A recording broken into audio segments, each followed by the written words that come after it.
Are you ready for a little sip of Deadguy Ale? Well, come on down to Adelaide Eternal and we've got a deck tech for you. Let's check it out. Let's do it. Black, white, aggro. All right, that is Deadguy Ale. It's a very old school terminology. If you want to find out the background from it, you can go and have a read about it. But Deadguy Ale is all about being able to power out something with Dark Ritual.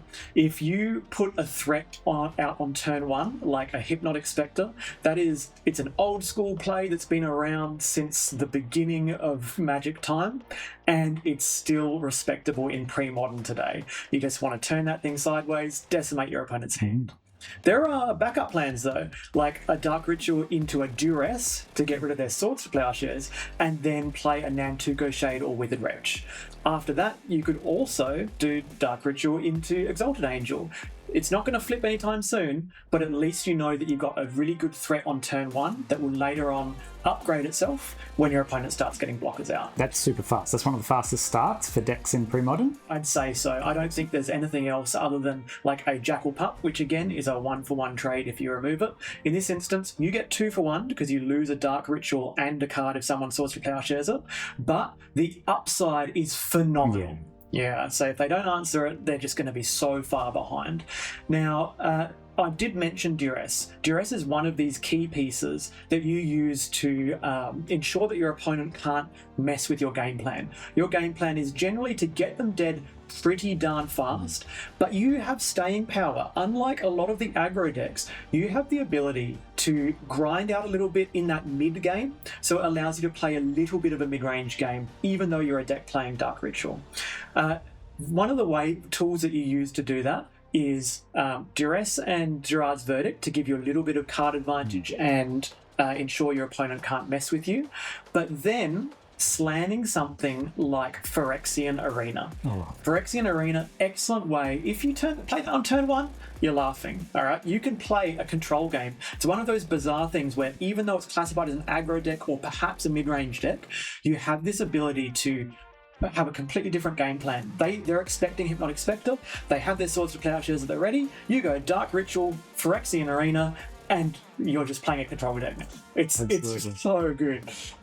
There are other little pieces there that round out the deck, like your removal spells, both in Swords to Plowshares and Vindicate, probably the best two removal spells in the format, alongside something like Pernicious Deed being the other best removal spell. So really, really good suite here, very flexible. Even though it's aggro, you're not super linear. So very, very good.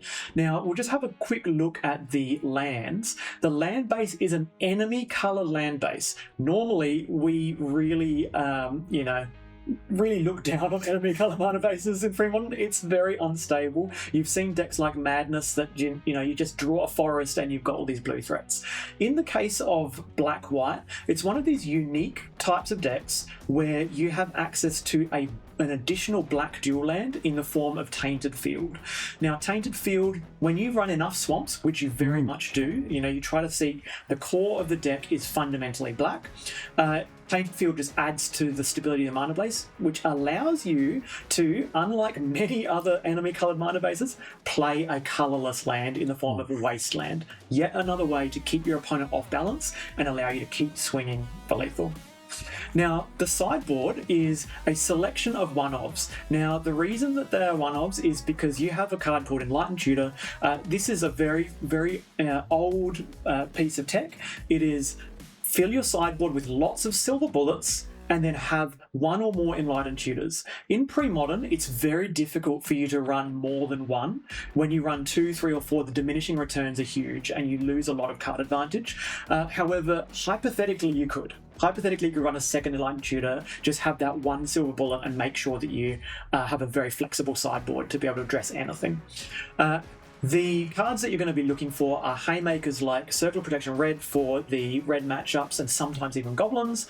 The Seal of Cleansing, which is a very, very useful way to mess with enchantment decks. You can also go with a flex slot of something like Aura of Silence. That's another way that you can really hose on specifically replenish and enchantment-based decks. There's even cards like Sabo's Web, which get the card back again the one that you had disadvantage with the Enlightened Tutor, and they lock down your opponent's Mishra's Factories. Very, very useful. Any of these other cards here are, Haymakers in different matchups, Perish against green threats, and Engineered Plague against goblins, and other tribal-based decks. So you've got a lot of flexibility in there. You can even fetch a Tormod's Crypt or something like that when you're facing something like Replenish or another combo deck, survival decks and the like. You can see the price of this deck. It's what's that, 650? Yeah, 640. Yeah, so this is an optimized deck with the most pimped out versions of things. Maybe not a beta Hypnotic Spectre, but limited, revised, really awesome border cards. And that clocks in at 650. However, if you are on a budget and you want to just play new borders or white borders or anything like that, we can have a look at what the deck looks like when you play the cheapest versions of prints. Let's check it out. I like cheaper prints.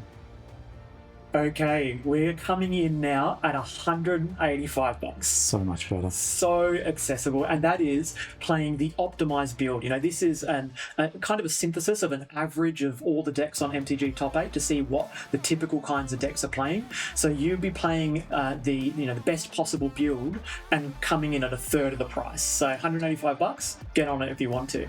But if you want to go one further step and you want to go for the cheapest possible build where you be a little bit flexible with some of your card choices, then it actually comes out cheaper. Let's have a look at that. Let's have a look at the budget.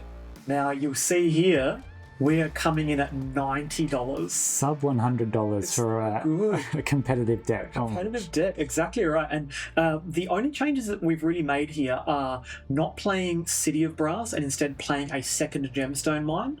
There are scenarios where that's not strictly worse. Against your opponent's in burn deck, then your Gemstone Mine, it will do the work that you need it to do. There's also the choice there of not playing Wasteland. Wasteland's quite expensive. It's about $20 or $30. But you can play Dust Bowl instead. Again, not strictly worse. This is important to note that when you're playing a budget build in Premodern, unlike the current day formats, if you're not playing the best card, you're generally going to be worse off. Here, playing Dust Bowl means you can play a longer game, more staying power. Sure, you can't just snap off a Wasteland on turn 2 whilst your Hypnotic Spectre is turning sideways, so it doesn't really fit with that game plan, but it certainly fits with your Phyrexian Arena game plan, where you're allowed to just keep activating Dust Bowl, get rid of all of their Mishra's Factories, even color screw them. So there's a whole other angle and line of attack that your deck can play. On that mention of Phyrexian Arena, that's even a flex slot too. Phyrexian Arena, some versions of the printings can be quite expensive. If you want, you can play Skeletal Scrying in place of that. Really good card. Yeah, very, very good card. It just plays differently. Phyrexian Arena is great on turn 1, but it's way less good at top deck. Skeletal Scrying is really good as a top deck, not good on turn 1, but it is very very good in the control mirror. So when you're playing a kind of control-y game and you're trying to set up your resources, you're not going the Dark Ritual plan, then you can go at the end of their turn, cast Skeletal Scrying, you force them to use up a counter spell, and then you can resolve your threat. So there's definitely different angles that you have. So overall, the deck's very, very flexible. A lot of the cards of the card choices in your sideboard are also flexible too. So if you prefer something like a Diabolic Edict, play that instead of Smother. There's so many choices at your disposal. I would say Deadguy Ale, it's one of these really cool fundamental cores that has a very good strong 60, and then a whole lot of flexibility in your sideboard. So you can play the Spice of the Month or the thing that addresses your local meta game. So really good choice for your local meta. Sleeve it up. Tell us how you go with a $90 deck. What a deck. Deadguy Ale. So much fun to play. Yeah, maybe have a drink next time you play it. Maybe not. Non-alcoholic preferred. Get a zero. Love it, guys. Deadguy Ale. Thank you for joining us again. Please like and subscribe. It really helps support the channel. See you guys. See ya.